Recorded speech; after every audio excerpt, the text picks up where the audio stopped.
반갑습니다. 오늘부터 총 6번에 걸쳐서 에쿼티 이제 레벨 1을 이제 말씀을 드릴 거고요. 말씀드리기 전에 첫 시간이니까 뭐 이런저런 제가 알고 싶은 것도 좀 여쭤보고 설명드릴 부분, 좀 당부 드리고 싶은 말씀도 좀 드리고 제 수업 방식에 대한 말씀도 좀 드리고 이제 그렇게 좀 할게요. 혹시 지금 요 반이 레벨 1의 수업들의 첫 시간은 아니죠?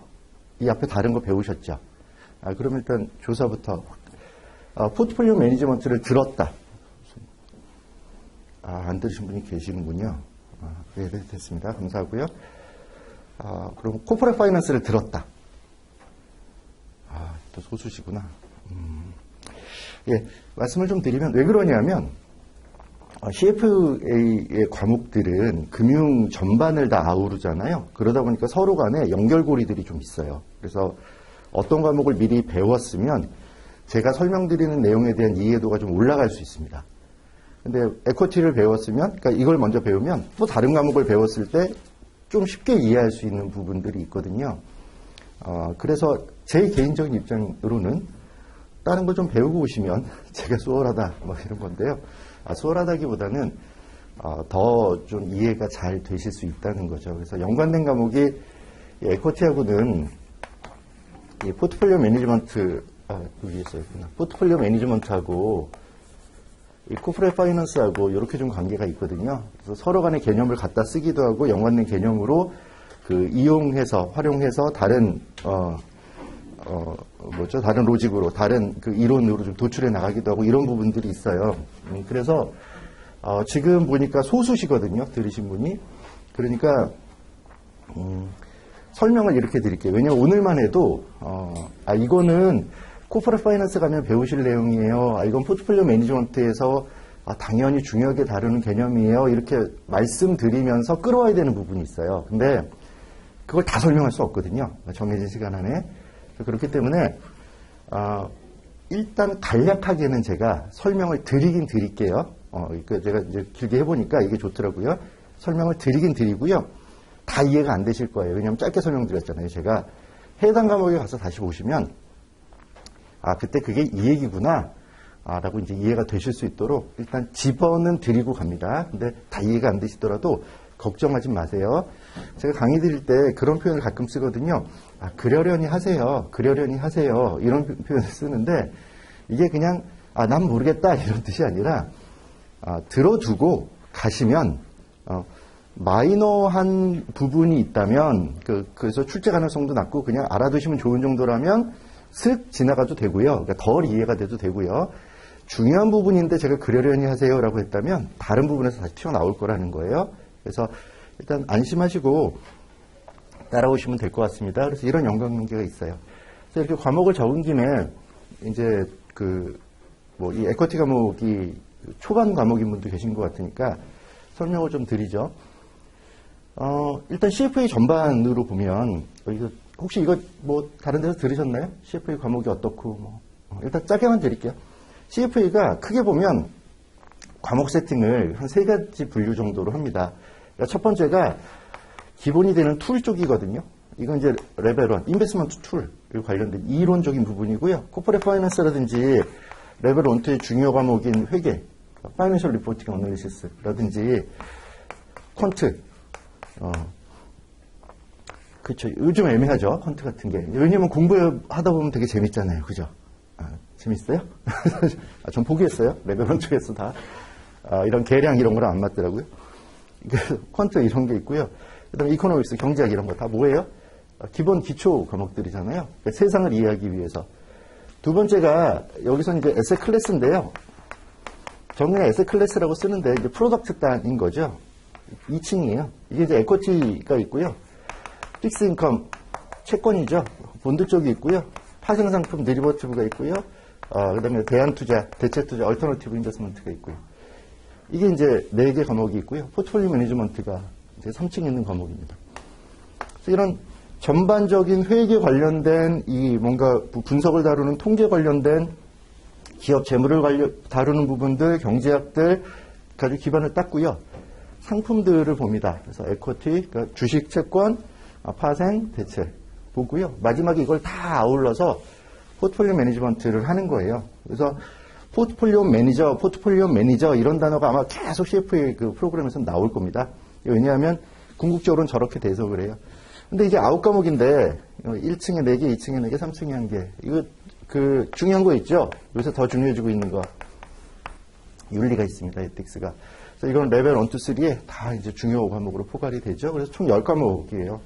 레벨 1을 배우면 이 4개 과목 합산이 지금도 아마 그렇겠죠? 제일 높았습니다. 지금도 아마 그럴 거고요. 왜냐하면 레벨 1은 기초를 닦는 과정이잖아요. 10개가 다 있어요. 과목에는 똑같이. 근데 요게 많고요. 레벨 2에 가면 이 4개 과목 비중이 많습니다. 합쳐보면. 레벨 3는 예일 비중이 훨씬 높아졌었는데 얘 혼자 한 45%? 뭐 이렇게 그 이상도 이제 된 적도 있고요. 근데 최근에는 이걸 좀 흩뿌리고 있어요. 뭘로? 포트폴리오 매니지먼트에 합쳐서 다뤘던 내용들이 이 밑에 에셋 클래스 단으로 가고 있는 거죠. 근데 우리는 그거 몰라도 되죠. 그죠? 여기로 갈 수 있을지 없을지 모르잖아요. 가셔야죠. 하여튼 이렇게 되어 있고요. 그 따라서 저희는 에쿼티를 배웁니다. 에쿼티 한 종으로만 놓고 보면 레벨 1에서는 오늘부터 이제 하겠지만 마켓, 시장에 대한 일반적인 이야기들을 해요. 주식시장 관련된 얘기, 그리고 이 주식이라는 에셋 클래스의 일반적인 내용, 그리고 이걸 가지고 밸류에이션을 이제 나중에 해야 되거든요. 지웠네. 레벨 2의 4가지 그 에셋 클래스 프로덕트에 대한 핵심 주제는 뭐냐면 다 가치평가 밸류에이션입니다. 그러니까 주식의 밸류에이션, 뭐 채권의 밸류에이션, 다 파생의 밸류에이션 이런 것들을 하는 거예요. 그게 이제 좀 깊이 알고 정확히 알아야 할 수 있는 부분들이죠. 그래서 레벨 2에는 그걸 하시게 될 거고요.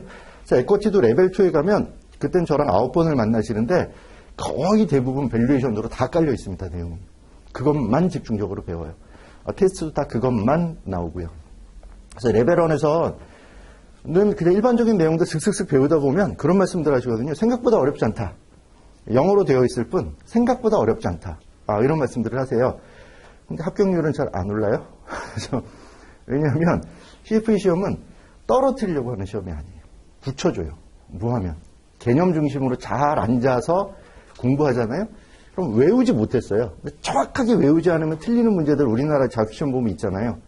워낙 우리나라 타이트하게 공부 잘하니까 떨어뜨려야 되잖아요. 변별력이 있어야 되니까 꾸거든요. 자꾸. CFA는 그렇지는 않습니다. 안 그래도 되는 이유 중에 하나가 너무 많아요. 양이. 방답니다. 오늘 그 두꺼운 책 같은 거 한 대여섯 권 들고 계시잖아요.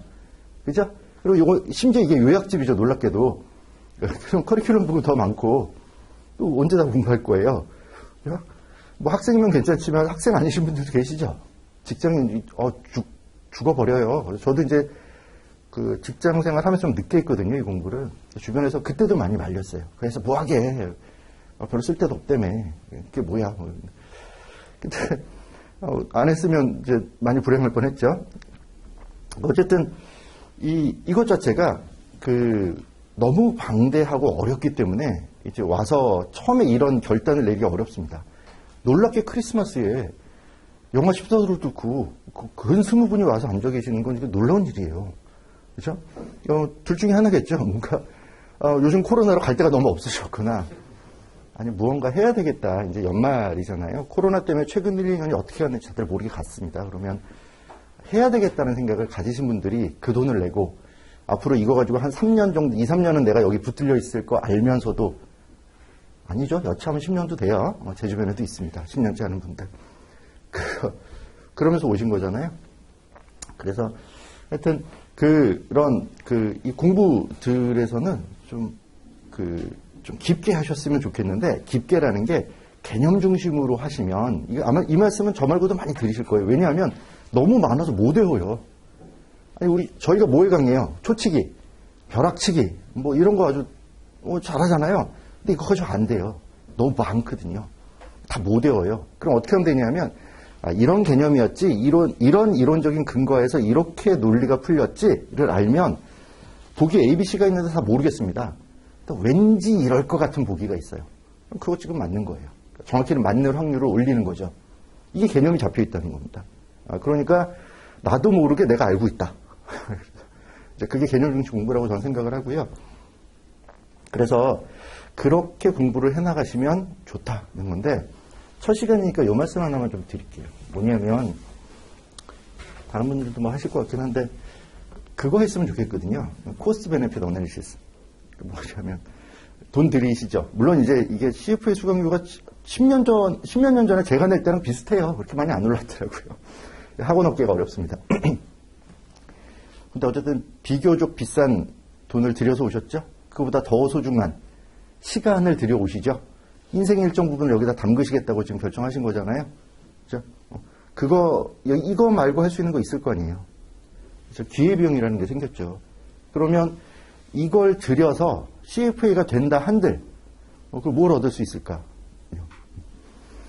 생각보다 그렇게 과실이 달콤하지는 달콤했던 때가 있었고요. 그래서 그게, 지금은 뭐, 그닥. 이거 한다고 갑자기 뭐 인생이 바뀌거나 연봉이 2배가 되거나 이런 일 없거든요. 그렇죠? 근데 왜 하냐? 거의 본인만의 이유들을 좀 가지고 있으셔야 될 것 같아요. 근데 예를 들면 그런 거죠. 아무것도 안 하기에 너무 불안해. 이거라도 해야 되겠어요. 그것도 훌륭한 이유라고 생각합니다. 왜냐하면 이게 아무것도 하기 싫어서 술만 마시는 것보다는 낫잖아요. 그러니까 이게 하다 보면 만약에 파이낸스라는 이 월드의 언저리에서 일하고 계시거나 일할 계획이 있으시다면 매우 좋은 선택을 하셨다라고 말씀드릴 수 있어요. 아까 과목 10개를 썼지만 어디에 많이 쓰일까요? 리서치 있는 애널리스트를 당연히 아주 밀접하고요. 트레이딩하고 있는 그 매니저, 포트폴리오 매니저들, 당연히 여기 있는 것들 직접적 씁니다. 리스크 관리하니까 리스크 관리하는 부분이나 컴플라이언스 하는 에틱스 이런 부분도 같이 다 연결되죠. 그렇죠? 심지어 실제로 그렇게 현업 필드에서 멋있어 보이는 거 하고 나서 저 위로 가면 결국은 다 뭡니까? 임원분들 보시겠지만 그때부터 영업이거든요. 세일즈를 하셔야 됩니다. 그래서 영업이라는 게 좀 어떤 분들은 좀 하찮게 보시는 분도 간혹 계시는 것 같은데 그렇지 않죠. 굉장히 하이 클래스의 비즈니스입니다. 그러니까 애널리스트, 아래에 거쳐서 애널리스트 잡고 위에 운용 또 이런 리서치 전반적인 걸 다 경험하고 난 사람들이 세일즈 할 수 있는 거거든요. 근데 가서 간단한 거 파는 거 말고요. 금융의 세계에서 대신 에쿼티 같은 거 한 번 발행하면 몇 천억, 몇 조 단위들 요새 쉽게 있죠. 그런 의사결정을 어떻게 아무것도 모르고 합니까? 가서 술 마시고 골프 친다고 요새 그런 거 안 되거든요.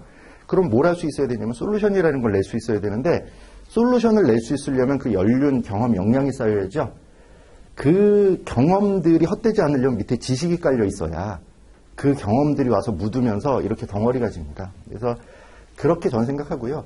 그런 차원에서 굉장히 유용한 공부다. 이만큼 잘 정리되어 있는 파이낸스 관련된 커리큘럼은 없다라고 저 개인적인 생각으로는 그렇게 생각하고요. 단언드릴 수 있고 이 공부를 하고 후회하시는 분들은 그렇게 많지 않아요. 공부는 왜냐하면 이쪽에 관심 있어 오신 분들이라면 다 그럴 텐데 재밌거든요.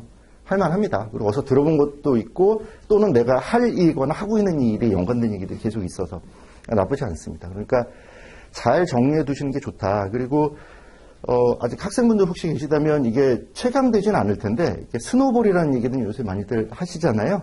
그러니까 이제 눈덩이가 굴려지는 거죠. 그러니까 처음에 요만한 주먹만한 눈을 단단하게 잘 뭉쳐놓고 눈밭에 이렇게 굴려놓으면 자기가 알아서 이만큼 커집니다. 덩어리가 지는 거죠. 그러니까 CFA를 공부하고 나서 그 이후의 공부들은 제가 너무 쉬웠습니다. 그러니까 대단한 공부를 한 건 아니었지만 회사에서 계속 무슨 자격증도 따라고 했을 거 아니에요. 그리고 파트타임이지만 이제 야간에 대학원 가서 가방끈도 좀 늘려야 되고 이런 부분들이 있어서 이제 갔거든요. CFA를 하고 나서 그 다음에 공부는 어려운 게 별로 없었어요. CFA가 그만큼 대단해서 이 뜻이 아니라 공부를 한번 해놓으니까 다른 공부들이 와서 붙을 때 너무 편안하게 붙더라는 거죠. 기존에 알고 있었던 것들이 계속 리마인드 되면서. 그래서 그 뒤로 내가 지식 역량을 사용하는 쪽에 잡이나 비즈니스를 하겠다라고 하면 여기에서 가지고 있는 것들이 굉장히 단단한 코어가 되어줄 거다라고 하는 거고 그게 저 뒤로 가면 그렇다고 이제 많이 알고 잘한다고 다 성공은 못합니다. 성공을 보장드린다는 말씀은 아니에요. 그런데 그냥 제 생각엔 이렇게 길게 보니 실패는 막아주더라는 겁니다. 얼처없는 실패는 막아줍니다. 그러니까 이것들을 가지고 꾸준히 시간으로 이렇게 녹이다 보면, 그러니까 오랜 시간을 안 좋아도 불행해도 버티고 하면서 계속 이렇게 꾸준히 가시면, 사이클이라는 게 있잖아요, 세상에는. 나만 이렇게 힘들 것 같지만 쥐구멍에도 볕이 들고요. 그렇죠? 다 평균으로 회귀합니다. 그러니까 너무 슬프시고 불행하시면 이제 좋은 날 오고요. 지금 되게 좋으면 이제 좀 겸손하셔야 되는 거죠. 내려갈 수 다운 사이클이 있다는 생각에 그래서 평균으로 회계하고 내가 그렇게 준비되어 있으면 옵니다. 그때 잡으시면 된다고 생각을 하고요. 그래서 후회하지 않고 하셔야 된다. 근데 이게 정말 나한테 필요한 건지는 꼭 좀 생각해 보셔라. 이 돈과 시간이 분명히 든다. 그리고 포기하려면 지금이다. 촬영하는데 얘기하면 안 되는데. 하여튼 이게 그래서 싫어할 얘기지만 지금이다. 왜? 드린 게 별로 없어요. 이러다가 혹시 잘못돼서 내년 초에 레벨 1 돼봐요. 그럼 어떡하시려고요? 이거 못 나요, 그때부턴. 들고 가야 됩니다, 계속. 레벨 2도 해야 되고, 레벨 3도 해야 되고, 주변에 이제 얘기하잖아요. 그럼 뭐라 그래요? 이제 레벨 2 됐니? 안 됐죠. 공부하는 지가 3년 넘었는데, 안 된 거죠. 이게 버리지도 못하고, 그러니까 어떻게 하냐면, 그러니까 레벨 1쯤 된 분들이 이제 막 주변을 두루변 하다가 딴 거라도 해야 되겠다. 혼자 또 불안하잖아요. 다른 거 합니다. 하러 이제 가요. 가서 보면 마뜩치 않아요. 이거 했다 그래서 알아줄 것 같지도 않고. 따도 너 CFA 공부하더니 그걸 땄어. 그래서 근데 그건 뭐야? 이렇게 되잖아요. 그러니까 쉽게 못 버립니다. 그러니까 이게 나한테 족쇄가 될 수 있다는 생각도 좀 하시고요. 그래서 꼭 필요한지 다시 생각해 보시고 이거 말고 다른 공부들도 있을 수 있고 다른 방향도 있을 수 있습니다. 그러니까 그렇게 좀 고민하고 들어오시고 그래서 고민한 다음에 들어오셔야 그 다음에 의지가 생기고 후회를 안 합니다. 이거 어렵거든요. 시간으로 길게 빼라는 거 되게 어렵습니다. 요새는 이제 CFA가 상당히 많아졌어요. 그래서 여의도 와서 이제 명함 같은 거 돌리면 CFA가 뒤에 붙어 있습니다. 아시죠? 이 이름, 아직 안 배우셨나? 그 CFA에 유세지가 있어요. 그러니까 CFA라는 걸 어떻게 써야 되냐? 이거 명사로 써야 되냐, 형용사로 써야 되냐, 명함 뒤에, 이름 뒤에 어떤 식으로 붙여야 되냐라고 하는 복잡한 규정이 있습니다. 근데 그걸 이렇게 명함에서 딱 보잖아요? 그럼 무슨 생각을 하게요? 와, 똑똑해! 오씨, 스마트해 보여. 아니거든요. 짠합니다. 고생하셨겠어요. 3년 동안 이거 하느라고, 요새는 이제 CBT니까 좀 줄어들 수 있지만, 고생하셨겠어요. 제가 지내보니까 CFA는 얘가 얼마만큼 스마트하냐의 척도로는 상관계가 그렇게 높지 않아요. 근데 얼마나 성실하게 본연의 책임감 있게 일을 하냐라고는 굉장히 높은 상관계가 있습니다. 그러니까 CFA는 지내고 나니까 그게 있어야 할 수 있어요. 나는 영어가 조금 아니면 지식이 조금 괜찮습니다. 그건 상관없어요. 하시면 매우 높은 확률로 됩니다. 꾸준히 하실 수 있어요. 근데 머리가 너무 좋은 분들 계세요. 살짝 짧게 해도 계속 승승장구 하셨던 분들. 그런 분들이 여기서 의외의 고난을 겪습니다. 길게 좀 가야 되고 너무 많은 양을 주거든요. 그래서 꼭 그렇게 첫 시간이니까 말씀드려요. 생각해 보시고 혹시 레벨 1 되기 전에 포기하려면 지금이다. 그래서 남은 거라도 건져야죠. 그러니까 손절을 잘하는 것도 지혜가 될 수 있습니다. 자, 서설이 길었고요. 이제 말씀드릴게요. 최근 95페이지 보시고 서머리 노트 2페이지를 좀 펴보세요. 제가 레벨 1, 2, 3 강의하는 방식은 다 동일합니다. 제가 공부를 해보니 아마 다른 과목 들으신 분들도 있겠지만 뭐가 제일 문제였냐 하면 들을 때는 그런가 보다 해요. 그런데 무언가 이야기를 하는데 책에 별로 메모되어 있는 게 없어요. 그리고 내 노트되어 있는 것도 없습니다. 그러니까 다시 복습을 하려고 그러는데 이게 황당한 거죠. 영어는 딸리는데 이거 다 읽을 수도 없고. 그래서 힘이 들어서 제가 그 다음부터 이제 노트를 만들어서 처음에는 노트를 만들진 않았고요. 다 이제 판서를 했습니다. 그랬더니 판서하는 거 따라 적느라고 설명을 못 들어요. 효율성이 떨어졌던 거죠. 어차피 판서하는 걸 긁어다가 여기다 드리자라고 해서 이제 서머리 노트를 만들었습니다. 그래서 레벨 1을 만들어서 드리고요. 그러니까 제가 설명드리거나 판서드리는 내용의 많은 부분은 여기 있습니다. 그러니까 처음에 오신 분들이 제가 뭘 쓰니까 막 따라 쓰는 분들이 있는데요. 대부분은 여기에 비슷한 내용이나 아니면 똑같은 그 어귀로 다 있어요. 그러니까 서머리 노트가 좀 투박하거든요. 근데 제가 판서하는 내용을 옮겨서 그래요. 그러니까 이걸 보고 저게 있는데 내 언어로, 자기 언어로 이해하는 게 중요하잖아요. 그러니까 그 부분들에 대해서 메모를 본인의 언어로 하시는 정도로만 하시면 되고요. 기본적인 내용들은 다 서머리 있습니다. 서머리를 보시면 되고요. 그리고 이게 강의하시는 분들마다 스타일이 있는데 이게 순서 건너뛰는 게 제가 그렇게 싫어요. 그래서 약간 이 커리큘럼 자체의 순서가 매끄럽지는 않습니다. 아는 부분들이 일부 있어요. 근데 그렇지만 저는 그냥 순서대로 합니다. 95페이지 보시면 리딩 33, 그러니까 LOS라고 표현하는데 시험 범위를 주죠. LOS 33에 그 아래쪽에 A번이 있거든요. 그래서 LOS가 있고 이 밑에 서브 LOS가 있잖아요. A, B, C, D, E, F, G 이렇게. 이게 다 시험 범위죠. 뭐에 대해서 이해해봐라, 뭘 계산해봐라, 뭐에 대해서 비교해봐라, 뭐 이런 내용들이지 않습니까? 시험 범위를 이렇게 주거든요. 이 시험 범위를 그냥 냅다 순서대로 합니다. 단 뭔가 연결이 필요한 부분은 제가 이제 중간중간에 말씀 다 드릴 거예요. 그러니까 이래 놓으면 나중에 가서 복습하실 때 편안합니다. 그러니까 이렇게 하는 거죠. 보면 서머리 보세요. 이런 내용이 있습니다. 설명을 드리고 책으로 올게요. 그래서 책에서 필요한 부분 읽습니다. 그러니까 밑줄을 쳐달라는 얘기죠. 그렇게 밑줄을 치고 그걸 가지고 집에 가시면 서머리 노트랑 밑줄된 부분만 이렇게 대사해서 복습을 효율적으로 하실 수도 있다라는 거예요. 그렇게 제가 말씀을 드립니다. 그렇게 따라오시면 되겠고요. 일단 서머리 2페이지 보시면 컨텐츠 목차 있어요. 목차. 자, 에쿼티 레벨 1단에서는 LOS, 그러니까 시험 러닝 아웃컴 스테이트먼트인가요? 그러니까 시험 범위를 총 6개 부분을 줍니다. 그래서 LOS 33이 있고요. 34가 있고 35가 있고요. 이게 크게 한 덩어리고요. 36, 37, 38. 요건 이제 매년 바뀝니다. 번호는. 요렇게 이제 3개의 덩어리가 있어요. 자, 그러면 각각의 덩어리에서 그럼 뭘 배우냐라고 하는 큰 주제가 있거든요.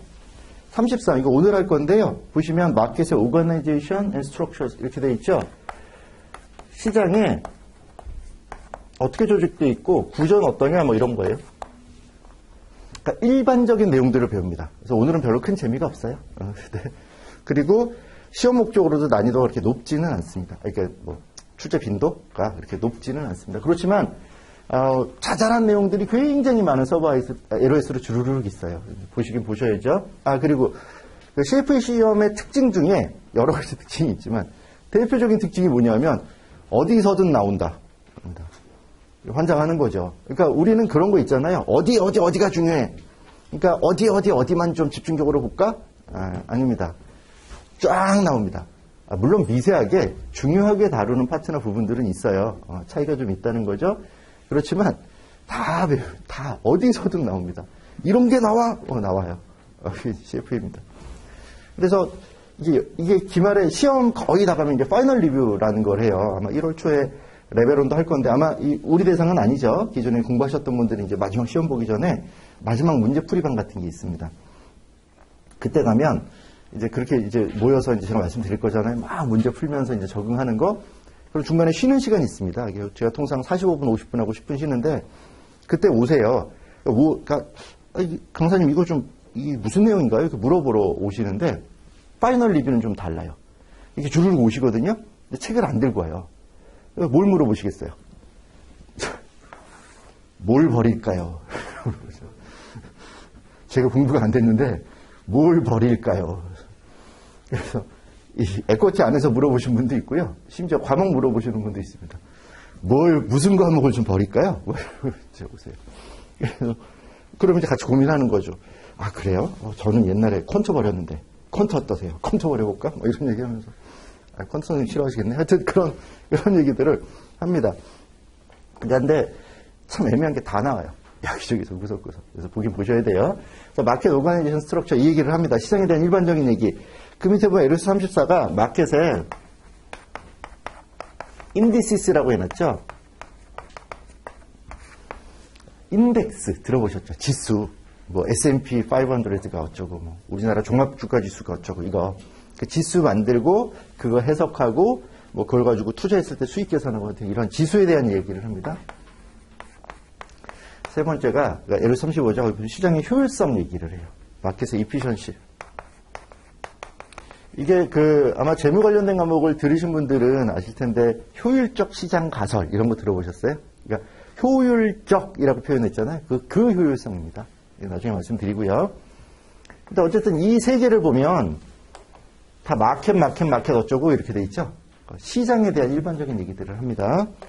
자, 36, 37, 38인데요. 여기는 이제 좀 다른 부분으로 여기는 오버뷰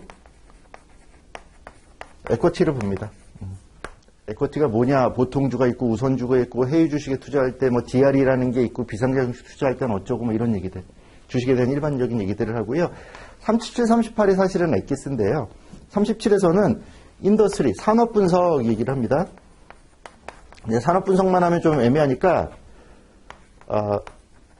기업 분석 얘기라고도 타이틀은 있는데 LOS 하나 작게 있어요. 그래서 이 부분들은 레벨 2 가면 조금 더 인덱스하게 말씀드릴 거고요.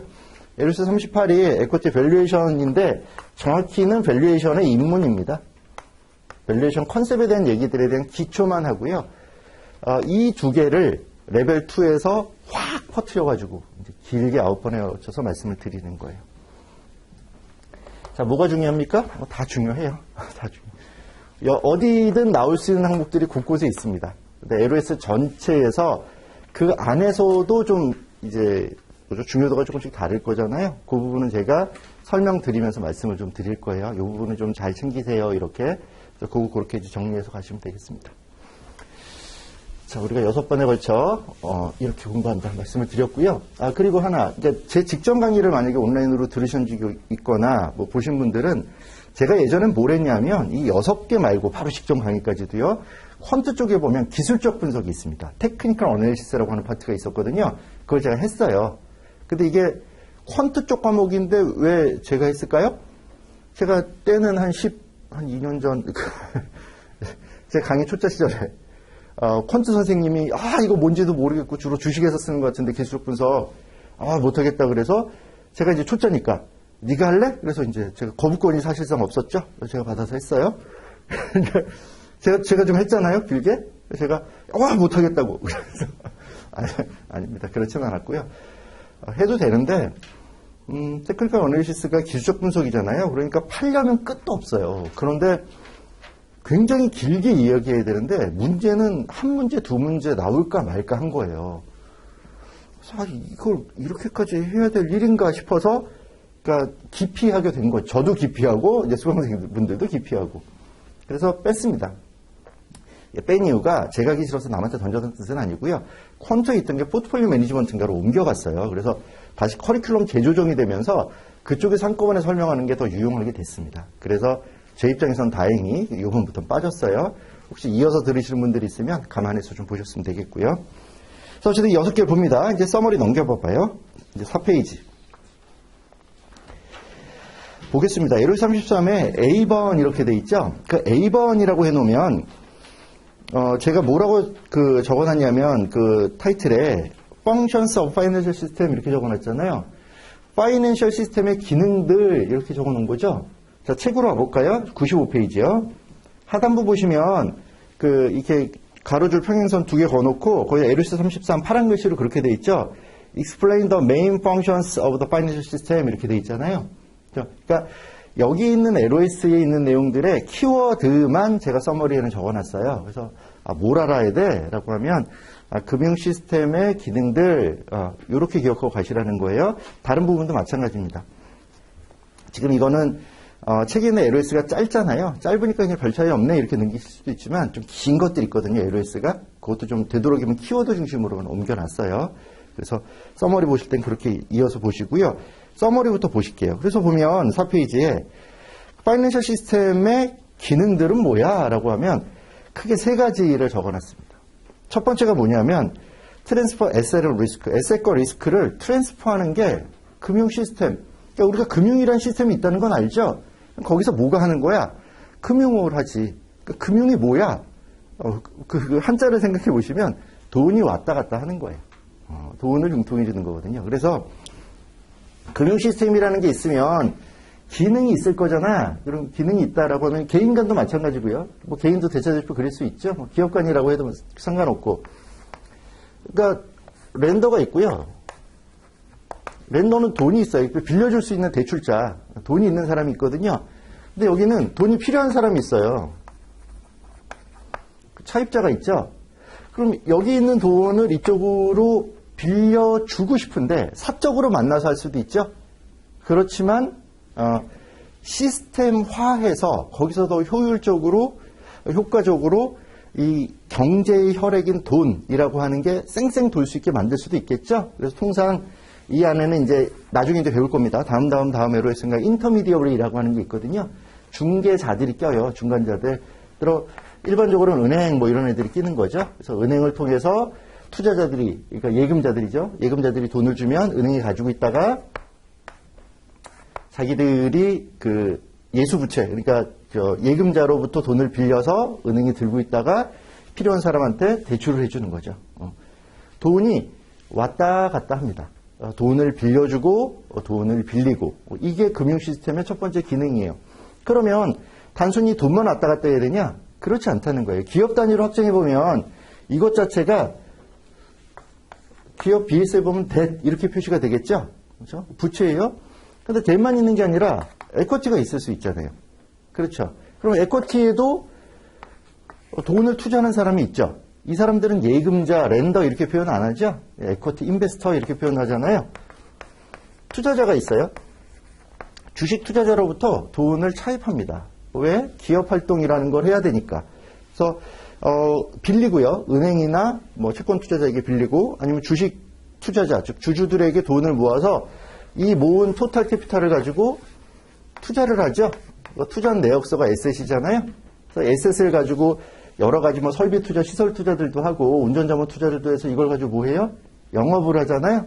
영업을 하면 매출이 나오는 거죠. 그럼 매출 밑에 코스트를 쭉 빼서 이익이 나고요. 그럼 이 이익이 나면 이익이 다시 리텐드 어닝으로 오는 게 회계 전체 한 바퀴 풀러오잖아요. 그러면 금융 시스템은 여기서 뭘 하는 거냐라고 하면 여기 있는 돈이 왔다 갔다 하게 하거나 기업 단으로 보면 에쿼티 투자자로부터 기업이 자금을 조달할 수 있게 하는 창구가 된다 뭐 이런 거죠. 근데 거기 보면 에셋과 리스크도 왔다 갔다 한다고 했잖아요. 리스크는 뭘 말씀드리는 걸까요? 보험사 같은 걸 말씀드리는 거예요. 생각해보면 우리가 자동차 몰면 책임보험 다 무조건 가입해야죠. 왜요? 아무리 내가 안전운전을 해도 술 마시고 중앙선 침범해서 들이받는 걸 막을 수는 없죠. 그러니까 결국은 아주 작은 퍼센티지는 사고가 난다라는 거죠. 그죠? 그러면 그 사고에 어쨌든 대비를 해야 되겠다라고 하면 어떻게 해요? 내가 그 당사자가 될 수도 있으니까. 그 사고 났을 때 필요한 돈의 아주 일정 부분 확률을 감안해서 보험료라는 걸 매년 내는 거죠. 그리고 그 중에 누군가가 사고가 나면 그렇게 모아서 만들어 놓은 펀딩된 그 돈을 가지고 보험금을 지급해서 뭔가 이게 수습이 될 수 있게 만들어주는 거죠. 이게 이제 리스크가 왔다 갔다 한다는 거예요. 내가 있는 리스크를 내가 갑자기 사고를 당해서 크게 경제적인 손실을 입어야 되는 그런 리스크들을 받아준 거죠. 누가? 보험사가. 그렇죠? 그래놓고 그 리스크를 보험사 나름대로 보험료를 수취해서 관리를 해서 나한테 리스크를 가져가고 보험료를 받고 그렇게 되는 거죠. 하여튼 그렇게 이런 시스템 자체는 에셋과 리스크들이 왔다 갔다 해요. 이제 책임보험 말씀드렸지만 이제 나중에 데리버티브 이런 거 배우시면 내가 가지고 있는 자산들의 가격 변동 리스크, 이것도 리스크죠. 그런 거 집어 던지죠. 선물이나 옵션 거래들 같은 것들을 통해서 파생 거래를 통해서 관리를 하잖아요. 이런 게 다 금융 시스템에서 일어나는 거다. 두 번째는 Determine Interest Risk. 요건 그냥 듣고 그런가 보다 하시면 되는 거예요. 대단 중요하지 않아요. 이자율을 결정한다는 건데 이거죠. 대부자 차입자들이 있으면 이 안에서 이 대가가 필요하죠. 이자율은 왜 생겨요? 코퍼레이트 파이낸스 가면 이제 아마 요새도 있나? 하여튼 배우실 건데 그런 거죠. 내가 돈을 사람은 다 지금 돈 쓰는 걸 좋아하는 거죠. 내가 지금 여기서 좋은 옷을 사고 좋은 차를 몰고 좋은 집에 살고 이러고 싶죠. 맛있는 거 먹고 크리스마스인데 이러고 싶죠. 근데 어떻게 해요? 현명한 소비를 하고 싶고 좀 아끼죠. 그렇죠? 그럼 이 아껴서 그냥 가지고 있으면 돈 전체죠. 근데 저기에 누군가 빌려달래요. 그건 왜? 소비를 하겠대요. 그러니까 나는 지금 현재 소비를 선호하는 건 사람의 본성인데 이걸 난 이연시키고 저쪽은 내 돈을 빌려다가 현재 소비를 하겠죠. 그럼 거기에 대한 대가가 필요하다는 거죠. 현재 소비가 필요하니까. 근데 이거는 뭐 그런가 보다 할 수는 있지만 와닿지는 않고 그거보다는 이제 그런 얘기를 하는 거죠. 얘가 사업을 하겠대요. 지금 될 것 같아요. 코로나 끝나고. 돈을 빌려주면 그걸로 자기가 사업을 하겠대요. 그런데 생각해보면 그걸로 내가 해도 나도 벌 수 있을지 모르잖아요. 그렇죠?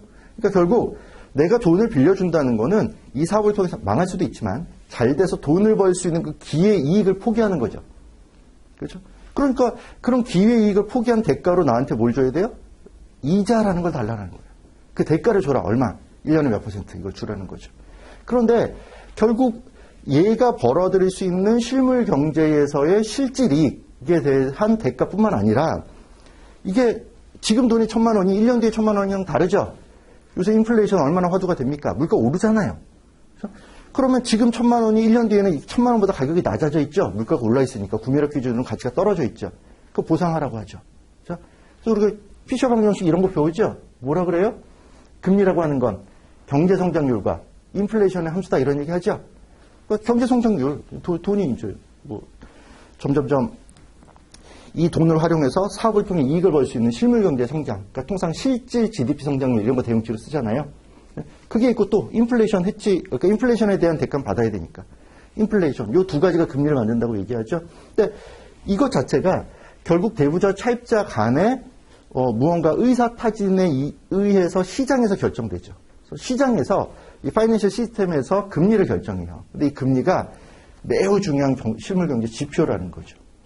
매크로 지표 중에 전 가장 중요한 것 같아요. 물론 인플레이션 중요하고 뭐 GDP 중요한데 이자율만큼 자산 가격 전반에 영향을 미치는 변수는 없는 것 같습니다. 그러니까 이 이자율이 결정된다는 게 굉장히 중요한 기능이 되는 거죠. 두 번째 기능은 이자율을 결정하는 거예요. 세 번째는 좀 나중에 설명드릴게요. 요거랑 관련된 내용이 저 뒤에 또 있거든요. 그러니까 어쨌든 여기서 읽고만 가보면 allocate 캐피탈을 배분해요. 시장에 자본들이 있을 거잖아요. 그 자본들을 배분합니다. 어떤 방식으로냐면 가장 효용이 극대화되는 방식으로 배분을 해요. 뒤에 가서 좀 말씀을 드릴게요. 어쨌든 세 가지가 기능이에요. 책으로서 95페이지 보시면 LU33 그 밑에 줄 볼게요. The three main functions of financial system. 파이낸셜 시스템의 세 가지 메인 기능은 뭐냐면 그 아래 1번 allow entities to save and borrow money. 돈을 빌려주거나 저축을 하거나 이런 걸 하고요. 빌리거나 저축하거나 raise equity capital. 에쿼티 캐피탈을 레이즈 하고요. 좀 전에 설명드린 대로. 세 번째가 manage risk. 리스크를 매니지 하고요. trade assets currently or in the future. 지금 자산을 매매하거나 주식 같은 거 주식시장에서 사고 팔고 하죠. 아니면 in the future. 미래에. 주식 선물, 금리 선물, 주가지 선물 이런 거 있죠. 이런 게 첫 번째 기능이에요. 두 번째 2번이 determine 또 returns, 리턴을 결정해요. 괄호에 그렇게 써 있죠. interest rate 이렇게 써 있어요. 이자율을 결정하고요. 그다음에 세 번째 allocate capital to its most efficient uses. 가장 효율적인 방식으로, 즉 효용이 극대화되는 방식으로 캐피탈을 allocate 하게 됩니다. 세 가지가 있어요. 그래서 설명은 길게 드렸는데 그냥 전반적인 이해를 위해서 이렇게 말씀드린 거고 파이낸셜 시스템의 기능, 에셋과 리스크를 트랜스퍼하고 이자율을 결정하며 캐피탈을 allocate 한다. 이 정도 정리하시면 돼요. 최종적으로는. 자, 다시 서머리여서 4페이지 하단부 봐요. LU33의 B번 보시면 Classifications of Asset and Market 이렇게 돼 있죠. 에셋의 유형 분류, 또 마켓, 시장의 유형 분류입니다. 그 아래 보시면 그 사다리 꼴 돼 있는 에셋 3개 있잖아요. 볼게요. 에셋 4개의 박스가 있죠. 보면 제일 왼쪽에 파이낸셜과 리얼 이렇게 나눠놨어요. 에셋은 금융자산과 실물자산 이렇게 나눈다는 겁니다. 당연하죠. 금융자산의 대표가 뭐예요? 예금, 뭐 이런 거죠. 아니면 주식채권, 이런 거. 리얼 에셋의 대표는 뭡니까? 커머더티 같은 것들이죠. 부동산 또는 뭐 이런 것들. 뭐 이렇게 분류가 될 수 있다. 근데 이 얘기를 왜 주식에서 하고 있죠? 에쿼티에서? 이게, 에쿼티가 여러 가지 에셋 클래스들이 있잖아요. 근데 이거를 어디다 대세 넣기도 애매하고, 뭐, 픽스 인컴이나 디리버티 넣기도 애매하고 그렇잖아요. 그러니까 전통적으로 에쿼티가 대표 자산이니까 에쿼티에다 이런 얘기를 넣어놨어요. 그러다 보니까 에쿼티의 문제라고 하고는 여기 보시면 뭐 파이낸셜 뭐 리얼 마켓에 리얼 에셋에 뭐 커머더티가 어쩌고 이런 것들이 문제로 나오거든요. 근데 그랬더니 몇 년 전인가 기억나는데 굉장히 격한 어조로 어떤 분이 항의 글을 올리셨어요. 아니 에쿼티에서 이런 문제가 나온다는 게 말이 됩니까? 그래서 커리큘럼이 있습니다. 이렇게 LOS에 적혀 있어서 저도 어쩔 수 없이 저도 불만인데 저도 안 했으면 좋겠는데 이렇게 답을 단 기억이 있는데 그런 것들이 이제 여기 있습니다. 그러니까 보면 이게 어느 특정 과목에 국한된 게 문제로 나올 수도 있는데요. 좀 크로스돼서 다른 과목에 있는 개념 같은데 여기에서도 엮여 나올 수 있다는 거예요. 이 뒤에 보면 데리버티브 이런 항목들도 이제 나오는데 데리버티브에 관련된 설명 그 관련된 문제인데 왜 에쿼티에서 나옵니까? 여기 있어서 그래요. 그래서 이쪽에서 나올 수도 있어요. 근데 아마 욕먹지 않으려면 CFA도 그렇게는 안 할 것 같아요. 두 번째 오른쪽 박스 보시면 securities, 증권에 국한하면 이렇게 나눌 수 있어요. 뎁과 에쿼티. 이거 말고도 있죠. 있는데 크게 포괄하면 두 가지 분류가 있을 수 있다는 거고요. 세 번째 오른쪽은 퍼블릭과 프라이빗 이렇게 나누었죠. 퍼블릭이라는 건 상장, 프라이빗은 비상장을 이렇게 표현하고 있어요. 그래서 거래소라는 게 있고 거래소에 상장돼서 거래될 수도 있고 비상장인 상태로 사적으로 거래될 수도 있고. 제일 오른쪽 박스 보시면 이제는 드리버티브스, 파생 관련된 거예요. 이 파생 관련된 것도 크게 보면 피지컬, 실물 관련된 파생이 있고요. 그 파이낸셜, 금융 관련된 파생이 있어요. 금융 관련된 건 이제 뻔한 거죠. 주가 지수라든지 금리라든지 환율이라든지 이런 거고요. 실물 관련된 건 뭐 원유라든지 뭐 에너지, 뭐 가스 선물이라든지 이런 거, 뭐 농산물이라든지 이런 선물들, 그런 걸 이야기합니다.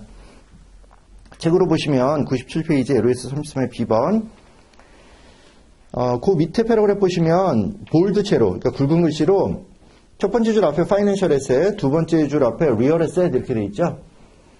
아마 제 생각에는 높은 확률로 CFA가 설마 다음 중 리얼 에셋인 것은 뭐 이런 건 문제 안 낼 것 같아요. 그래서 본인이 쓱 한번 눈으로 보시고요. 그 밑에 패러그래프 보시면 첫 번째 줄 중간 뒤에 debt securities라고 돼 있죠. 읽어볼게요.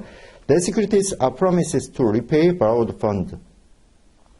그러니까 debt은 뭘 약속하는 거냐면 빌린 돈을 다시 갚아주겠다 이걸 약속하는 거죠. 언제 특정한 만기, 정해진 만기에 원금과 이자를 이자는 또 주기별로 지급 주기를 정해서 갚겠다라는 약속이 있는 증권, 이게 되시고요. 계속 읽으면 equity securities represent ownership positions. 얘는 지분 증권이라는 거죠. ownership position. 내가 얼마만큼 지분이라는 걸 가지고 있냐는 걸 표창하고 만기는 없고요. 자, 그 밑에 패러그래프 보시면, 자, public 또는 괄호 안에 publicly traded, 상장돼서 거래되는 그런 뜻이에요. public securities 상장 증권이 있고요. 그 패러그래프 밑에 두 번째 줄 중간에 private securities, 비상장 주식 증권들이 있고요. 그 밑에 패러그래프 보시면 첫 번째 줄에 derivative contract이 있는데요. 그거는 두 번째 줄에 financial derivative contract과 세 번째 줄 중간 뒤에 physical derivative contract, 두 가지로 나눌 수 있다는 거고요. 디테일은 드리프트 가서 말씀 다 거기서 들으실 거예요. 이렇게 나눠볼 수 있겠다는 거죠. 이제 시장으로 돌아오면 다시 서머리로 4페이지 오른쪽 보세요. 시장은 어떤 분류가 가능합니까? 라고 하면 첫 번째가 프라이머리 마켓과 세컨더리 마켓 이렇게 분류할 수 있어요. 프라이머리 마켓은 뭐예요? 발행 시장을 프라이머리 마켓이라고 부릅니다. 처음에 주식이나 채권이 발행되는 시장이에요. 어디 뭐 저 멀찍이 있는 건 아니죠. 누군가가 발행하겠다. 어떤 기업이 주식이나 채권을 발행하겠다. 그러면 그걸 도와주는 사람들이 있어요. 그러니까 IB, 증권사의 IB 같은 데 붙어가지고 투자자들 모아서 처음에 증권이 발행되는 시장이 있고요. 그 다음에 세컨더리 마켓은 그렇게 발행된 주식 채권들이 거래가 돼야 될 거 아니에요? 그래서 주식거래소, KRX는 우리가 다 알고 있죠? 그럼 거래소를 통해서 거래되는 유통시장, 그게 세컨더리 마켓입니다. 그 오른쪽의 박스는 이제 머니마켓과 캐피탈마켓이 있어요. 머니마켓은 만기가, 그러니까 뎃을 얘기하는데요. 만기가 1년 안쪽에 짧은 단기 자금 시장을 얘기합니다. 캐피탈마켓, 자본 시장은 최소한 1년이 넘어가는 긴 기간 동안 자금이 서로 융통되는 그런 시장을 자본 시장, 캐피탈마켓이라고 하고요. 제일 오른쪽에 트레디셔널 인베스트먼트 마켓과 얼터너티브 인베스트먼트 마켓이 있어요. 그러니까 전통 투자 시장이라는 건 대표적인 거 주식 채권. 그렇죠? 수십 년간 우리가 해오던 거.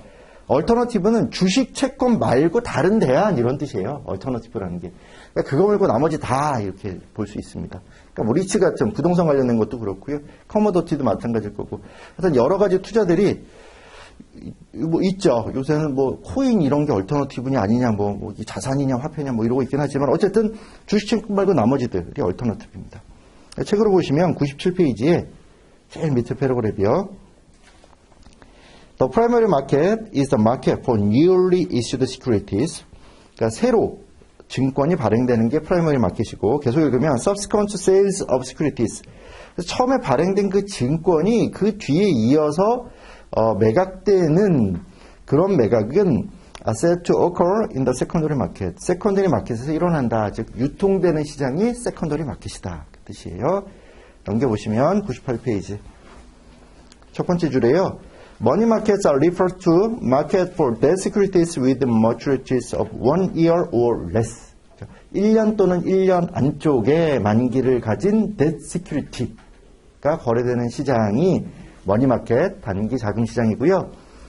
캐피탈 마켓은 안 읽을게요. 그 이상 되는 긴 거 뭐 이렇게 보시면 돼요. 자, 그 밑에 패러그래프 보시면 traditional investment market은 refers to those for debt and equity. 주식과 채권 이것들이 거래되는 시장, 전통적인 투자 자산들이고요. 계속 보면 alternative markets refers to those for hedge funds, commodities, real estate, collectibles, gemstones, leases and equipment. 뭐 이런 것들. 그래서 여러분 뭐 헤지 펀드도 그 안에 들어가고요. 뭐 커머더티라든지 리얼 에스테이트라든지 뭐 수집품들, 보석 뭐 등등등 뭐 이런 것들이 다 대안 투자들이 됩니다라고 하는 거예요. 제가 앞에 딴 말씀을 좀 드렸더니 시간이 좀 지나서 오늘 첫 시간이니까 요쯤에서 끊고요. 10분만 쉬었다가 이어서 계속 말씀드릴게요.